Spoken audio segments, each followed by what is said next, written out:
तो अभी हम डिस्कस करने वाले हैं एक नया टॉपिक का नाम है आपका कोऑर्डिनेशन नंबर। कोऑर्डिनेशन नंबर आपने इनऑर्गेनिक केमिस्ट्री में भी टॉपिक पढ़ा होगा कोऑर्डिनेशन नंबर, और अभी हम कोऑर्डिनेशन नंबर पढ़ेंगे इन सॉलिड स्टेट केमिस्ट्री। तो सॉलिड स्टेट केमिस्ट्री में कोऑर्डिनेशन नंबर और इनऑर्गेनिक केमिस्ट्री में कोऑर्डिनेशन नंबर दोनों की डेफिनेशंस के अकॉर्डिंग डेफिनेशन हमारी दोनों ही जगह पे सेम होती है। तो कोऑर्डिनेशन नंबर को जनरली क्या बोलते हैं आपके, number of nearest neighbours atoms present around a particular lattice point. Number of nearest neighbors present around a particular lattice point। Lattice point और आप एटम भी बोल सकते हो और आप पार्टिकल भी बोल सकते हो, जो भी आपने क्लासिफिकेशन किया हुआ है वैसे ही हम याद रख सकते हैं। तो कितने पार्टिकल हमारे, सपोज मैं एक लैटिस पॉइंट इन जनरल मैं डिस्कस करता हूँ। मैंने एक एटम्स का एक रो बनाया और मैंने एक एटम्स ये रख दिया। अब मैं आपसे पूछूंगा और मैंने ऐसे ही एक रो इसके ऊपर बना दिया। अब आपसे मैंने पूछा कि कोऑर्डिनेशन नंबर किसी पर्टिकुलर एटम का, सपोज मैं इस लैटिस पॉइंट या इस एटम की बात कर रहा हूँ, तो इस एटम का कोऑर्डिनेशन नंबर कितना होगा। तो कैसे काउंट करेंगे हम, according to definition number of nearest neighbours present around a particular lattice point. अब सॉलिड स्टेट की हम बात करते हैं तो सॉलिड स्टेट में जो पार्टिकल्स का अरेंजमेंट होता है वो इस टाइप से होता है कि वो मैक्सिमम स्पेस ऑक्यूपाई करने का कोशिश करते हैं। तो मैक्सिमम स्पेस मतलब एक दूसरे को टच करेंगे तो जितने पार्टिकल्स इसके अराउंड होंगे, तो वन पार्टिकल इसको, वन नंबर पार्टिकल इसको टच कर रहा है, 2, 3, 4, ये 4 के 4 पार्टिकल इस पर्टिकुलर आइटम को टच करें तो इस पर्टिकुलर आइटम का कोऑर्डिनेशन नंबर हो जाएगा आपका 4। इसी टाइप से जब हम किसी पर्टिकुलर यूनिट सेल में जाते हैं तो यूनिट सेल में हम उसको कैसे डिस्कस करेंगे। तो मैंने एक इधर फिगर बनाया हुआ है, इस फिगर के अकॉर्डिंग मैं आपको, इस फिगर को लेके मैं आपको सब कुछ कोऑर्डिनेशन नंबर अभी बताने वाला हूँ। बिकॉज हमने एक बड़ी यूनिट सेल ली है जो कि क्यूबिक है, और इस यूनिट सेल को हमने फर्दर छोटे छोटे स्मॉलेस्ट पार्ट में डिवाइड किया, जो कि हम पहले भी कर चुके हैं एक दो बार। ऐसे ये सेम एग्जांपल हमने पहले भी देखा है एक दो बार कि हम कैसे कॉर्नर्स पे कंट्रीब्यूशन हमने इसी से बताया था, और इसी से हम कोऑर्डिनेशन नंबर को डिस्कस करेंगे। तो सबसे पहले मैं लेता हूँ बहुत ही सिंपल, सबसे हमारी जो सिंपलेस्ट यूनिट सेल है वो क्या है आपकी, सिंपल क्यूबिक और प्रिमिटिव यूनिट सेल। तो अगर मैं इसके केस में डिस्कस करता हूँ तो इसके केस में कोऑर्डिनेशन नंबर क्या होगा। तो आप सभी को क्या पता होना चाहिए, सबसे पहले आपको पता होना चाहिए कि पार्टिकल्स की पोजीशन क्या है, कि पार्टिकल्स प्रिमिटिव यूनिट सेल में किस किस पोजीशन पे प्रेजेंट है। तो आपको पता है प्रिमिटिव और सिंपल क्यूबिक में पार्टिकल आपके ओनली कॉर्नर्स पे प्रेजेंट होते हैं। मैंने एक बड़ा यूनिट सेल लिया, उसको मैंने स्मॉल पार्ट में, बड़ा हमने स्पेस लैटिस लिया और उसको हमने यूनिट सेल्स में डिवाइड कर लिया। तो अब मैं यूनिट सेल नंबर 1 को कंसिडर करता हूँ। यहाँ पे मैंने क्या लिया है, यूनिट सेल नंबर 1। तो अगर मैं यूनिट सेल नंबर 1 के किसी एक पार्टिकल का कोऑर्डिनेशन नंबर कैलकुलेट कर लूँ तो उसी के अकॉर्डिंग हम सबका कोऑर्डिनेशन नंबर बता सकते हैं। बिकॉज हमारे पास स्पेस लैटिस 3D में अरेंज होती है और सेम ही तरह से हमारे पास रिपीटेड पैटर्न होता है। तो हम सिर्फ एक किसी पार्टिकल का कोऑर्डिनेशन नंबर बताने, मैं आपको यहाँ पे सिर्फ एक पार्टिकल का कोऑर्डिनेशन नंबर बताऊँगा, उसी के अकॉर्डिंग हम आगे उसको डिस्कस कर लेंगे। तो मैंने एक पार्टिकल यहाँ इस lattice number unit cell number 1 के कॉर्नर पे एक पार्टिकल जो ब्लू मार्क किया हुआ है ये मैंने रखा है। तो अब मुझे इसका कोऑर्डिनेशन नंबर बताना है। तो according to definition number of nearest neighbours, अब क्यूबिक की बात कर रहे हैं तो जो डिस्टेंसेज होंगी, जो एजेस होंगी वो सब इक्वल लेंथ की होंगी। तो ये वाले एज की अगर मैं बात करूँ, आपको दिखने में विजुलाइज जब आप कर रहे हो तो ये 2D है। तो 2D में और 3D में थोड़ा सा आपको, आप बोल सकते हो कि ये एजेस और ये एजेस में डिफरेंस है, बट ऐसा नहीं है। जब हम इसको 3D में इमेजिन करेंगे तो ये डिस्टेंसेस सब सेम होंगी, बिकॉज क्यूब हमने यूनिट लेंथ का क्यूब लिया है, ठीक है। तो ये वाला डिस्टेंस और आपका ये डिस्टेंस, ये सब इक्वल डिस्टेंसेज हैं, जितने भी यहाँ पे प्रेजेंट है सभी इक्वल लेंथ्स होंगी।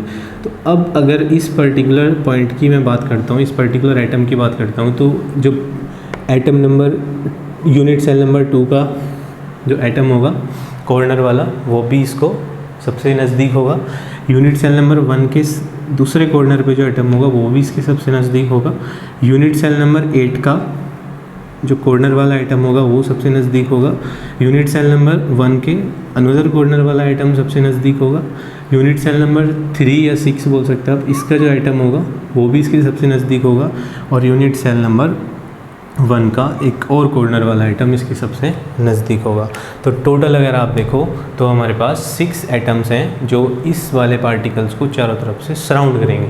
तो यहाँ पे अगर मैं सिंपल क्यूबिक की बात करूँ तो कोऑर्डिनेशन नंबर कितना होगा हमारे पास 6, बिकॉज ये वाला डिस्टेंस, ये डिस्टेंस, ये सभी डिस्टेंस जो है हमारे पास ये सभी डिस्टेंस हमारे पास इक्वल है, बिकॉज हम क्यूब ले रहे हैं और क्यूब में आपको पता है एजेस सभी इक्वल होती है। तो ये डिस्टेंस हमारे पास सब इक्वल है। तो कोऑर्डिनेशन नंबर की अगर मैं बात करूँ तो कोऑर्डिनेशन नंबर कितना है आपका सिंपल क्यूबिक के लिए 6। नेक्स्ट केस लेते हैं हम, नेक्स्ट एग्जांपल हम बात करते हैं बीसीसी में, बॉडी सेंटर्ड क्यूबिक या फिर नॉन प्रिमिटिव का जो फर्स्ट क्लासिफिकेशन है उसमें हम बात कर लेते हैं। अब हम जा रहे हैं नॉन प्रिमिटिव में। नॉन प्रिमिटिव में फर्स्ट आता है बीसीसी। तो बीसीसी की जब हम बात करेंगे तो बॉडी सेंटर पे पार्टिकल प्रेजेंट होता है, आपको पता है पोजीशंस पार्टिकल की कॉर्नर्स प्लस अनदर लोकेशन में बॉडी सेंटर। तो next body centred cubic unit cell construct कर लेते हैं एक बीसीसी।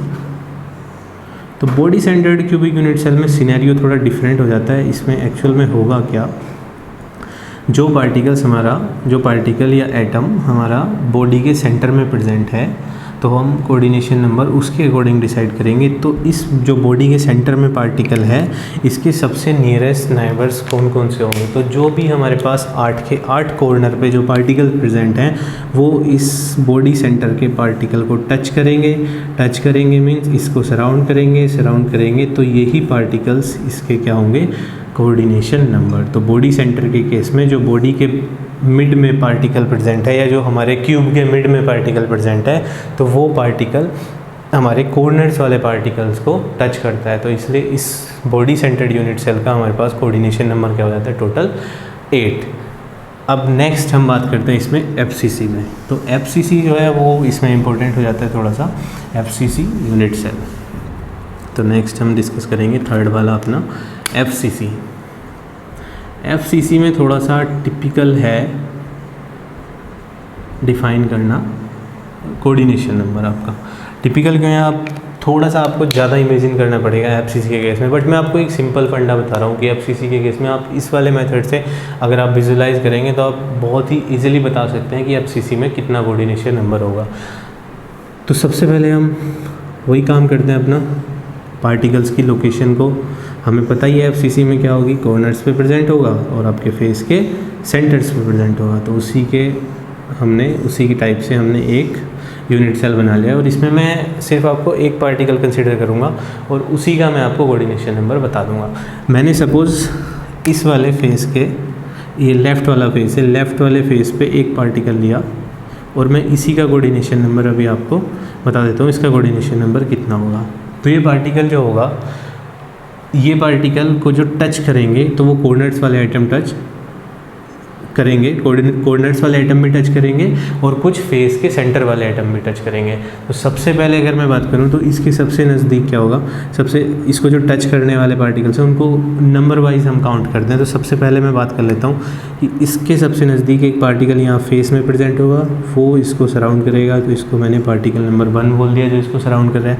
इसी टाइप से एक अपर फेस पे जो पार्टिकल प्रेजेंट होगा वो भी इसको सराउंड करेगा, ठीक है, 2 हमने अभी तक देख लिए। इसी टाइप से जो हमारे पास इस क्यूब का बैक फेस है, बैक फेस मीन्स जो कि ये जिसको मैं ये वाला जो फेस है पूरा कंप्लीट, उस पे जो पार्टिकल होगा वो भी इसको सराउंड करेगा, पार्टिकल नंबर 3। अब ये फेस है, यहाँ पे मेरा पार्टिकल प्रेजेंट है और ये मेरा बैक साइड है, तो बैक वाला पार्टिकल भी इसको टच करेगा, बॉटम वाला पार्टिकल भी इसको टच करेगा, फ्रंट वाला पार्टिकल भी इसको टच करेगा और टॉप वाला पार्टिकल भी इसको टच करेगा। तो इस टाइप से मेरे पास 4 कोऑर्डिनेशन नंबर यहाँ से आ जाता है। इसको अगर आप और अच्छे से बनाना चाहें तो क्योंकि ये पार्टिकल बैक फेस में प्रेजेंट है तो आप इसको थोड़ा सा रिप्रेजेंट भी कर सकते हैं लिख के बैक फेस पार्टिकल, और आप जनरली भी देख सकते हैं, ऐसे भी आप इमेजिन कर लोगे। ये है आपका फ्रंट फेस पार्टिकल। अब ये तो है नहीं कि हमारे पास स्पेस लैटिस में सिर्फ एक ही यूनिट सेल होगी, यूनिट सेल और भी प्रेजेंट होंगी। तो अभी हम बात कर लेते हैं सेकंड यूनिट सेल। ये जो एक पार्ट था मेरा, सपोज हम यहाँ से अगर कंसिडर करें तो 1 यूनिट सेल, और मैंने इसी को एक्सटेंड कर दिया इधर, मतलब सपोज अगर ये मेरा 1 यूनिट सेल नंबर 1 है तो अभी मैं इसके साइड में यूनिट सेल नंबर 8 कंस्ट्रक्ट कर रहा हूँ। इस टाइप से कुछ हम यूनिट सेल नंबर एक और यूनिट सेल बना लेंगे। ये क्यूबिक यूनिट सेल आपका सेम टाइप से। अब क्या होगा, अब थोड़ा सा आप ध्यान से देखना, जो पार्टिकल यहाँ फेस के सेंटर में प्रेजेंट था और इसको टॉप, बॉटम, बैक फेस और फ्रंट फेस वाला पार्टिकल टच कर रहा था, इसी टाइप से इसके एडजेसेंट वाली, बिकॉज ये पार्टिकल जो फेस के सेंटर में प्रेजेंट है ये हाफ, अगर मैं इसको A और मैं इसको B कंसिडर कर लेता हूँ तो ये पार्टिकल हाफ कंट्रीब्यूट कर रहा है यूनिट सेल नंबर A में, और ये सेम पार्टिकल हाफ कंट्रीब्यूट कर रहा है यूनिट सेल नंबर B में। तो इस जितने पार्टिकल्स इसको यूनिट सेल नंबर A में टच करेंगे, सेम पार्टिकल्स इसको यूनिट सेल नंबर B में भी टच करेंगे। तो यहाँ पे भी जो बॉटम वाला पार्ट होगा, अगर मैं इसको 5 दे देता हूँ तो ये 5 नंबर जो बॉटम के सेंटर पे प्रेजेंट, बॉटम फेस के सेंटर पे प्रेजेंट होगा वो पार्टिकल भी इसको सराउंड करेगा, टॉप फेस के सेंटर पे जो प्रेजेंट होगा वो पार्टिकल भी इसको सराउंड करेगा, और बैक फेस पे जो पार्टिकल प्रेजेंट होगा वो भी सराउंड करेगा, और फ्रंट फेस पे जो प्रेजेंट होगा वो भी इसको सराउंड करेगा। तो अभी हमने देखा, सपोज़ मैंने इसको A लिया, इसको B लिया, या आप अगर इसको रिलेट करना चाह रहे हैं इस फिगर से तो यहाँ से 1 और 8 मैंने दोनों बना लिए हैं, और दोनों के जो कॉमन फेस था ये वाला, यहाँ पे मैंने एक फेस सेंटर में पार्टिकल रखा है और उस पार्टिकल के लिए मैं कोऑर्डिनेशन नंबर चेक कर रहा हूँ। तो उस पार्टिकल के लिए अभी तक हमने देखा कि टोटल कोऑर्डिनेशन नंबर क्या है आपका 8। अब इस पार्टिकल को टच करने वाले कुछ पार्टिकल्स और होंगे, और वो पार्टिकल्स क्या होंगे, जो कि हमारे पास इन दोनों यूनिट सेल के कॉमन कॉर्नर्स पे प्रेजेंट होंगे। तो ये पार्टिकल भी क्या करेंगे, इस वाले पार्टिकल को टच करेंगे या इसके सबसे नज़दीक होंगे। तो अभी 8 तक हुआ था हमारा, 9, 10, 11, 12। तो टोटल हमारे पास कोऑर्डिनेशन नंबर क्या है फेस सेंटर में, 12। आप इसको ऐसे भी बोल सकते हैं, फेस सेंटर्ड यूनिट सेल में टोटल हमारे पास कोऑर्डिनेशन नंबर कितना आता है, 12। और इसमें अगर हम कंट्रीब्यूशन देखें तो 8 फ्रॉम फेस सेंटर, जो फेस सेंटर पे पार्टिकल प्रेजेंट है, एंड 4 फ्रॉम कॉर्नर्स। तो इसको भी हम और अच्छे तरीके से डिफाइन कर सकते हैं कि जो कोऑर्डिनेशन नंबर 12 होगा वो किस किस की वजह से है। तो 8 जो कोऑर्डिनेशन नंबर आया वो जो पार्टिकल्स फेस के सेंटर्स पे प्रेजेंट थे उनकी वजह से आया, और जो 4 कोऑर्डिनेशन नंबर आया वो जो कॉर्नर्स पे पार्टिकल प्रेजेंट थे उनकी वजह से आया। तो टोटल हमारे पास कोऑर्डिनेशन नंबर क्या हो गया, 12। अगर मैं आपको एक टेबल बनवा देता हूँ, इधर टेबल से आप सिंपली याद रख सकते हो coordination number and unit cell. तो ये आप डायरेक्ट भी काफ़ी बार क्वेश्चन आता है ये कोऑर्डिनेशन नंबर और यूनिट सेल का, ठीक है। तो सबसे पहले हम बात करेंगे simple cubic unit cell, coordination number 6। फिर हम बात करेंगे BCC, body centred coordination number 8। फिर हम बात करेंगे FCC, कोऑर्डिनेशन नंबर 12। और इस 12 को भी हमने डिफाइन कर लिया है, ये किसकी वजह से होगा, 12 किसकी वजह से होगा आपका, 8 ड्यू टू फेस सेंटर और 4 ड्यू टू कॉर्नर्स, ठीक है। अब नेक्स्ट आता है इसमें 4th नंबर आपका DCC, diamond cubic unit cell. तो डायमंड क्यूबिक यूनिट सेल का बहुत ही ईजी है।